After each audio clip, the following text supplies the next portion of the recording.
बुकेरा शरीफ मीरपुर माथेलो जे सहाफ़ी नसरुल्ला गराणी जे बेरहमाने क़त्ल ख़िलाफ़ ऐं शहीद सहाफ़ी जे खून सां इंसाफ़ लाइ बेनज़ीर चौक खां प्रेस क्लब बुकेरा शरीफ अॻियां कलम धड़नि ऐं सिविल सोसाइटी जे माण्हुनि एहतिजाजी मुज़ाहिरो करे नारेबाज़ी कई।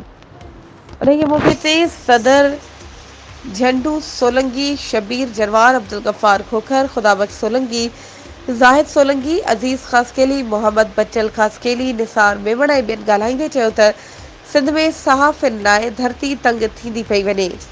हक़ सच लिखंदड़ सहाफ़ियुनि खे गोलियुनि जो खाॼ बणायो पियो वञे। सिंध जा सहाफ़ी अञा शहीद जान मोहम्मद महर जे ॾुख मां न निकिरी सघिया आहिनि त ॿिए पासे वरी सहाफ़ियुनि जे हिक दिलेर सहाफ़ी नसरुल्ला गराणी जो लाश ॾिनो वियो आहे।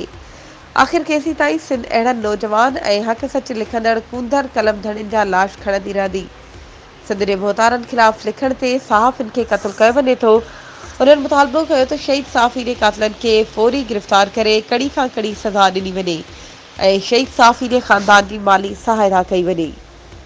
वधीक ख़बरुनि ऐं अपडेट्स जे लाइ असांजे चैनल खे सब्सक्राइब कयो ऐं हा, बेल आइकन खे प्रेस करणु न विसारिजो त जीअं असांजी हर नई अचण वारी वीडियो तव्हां ताईं पहुचे।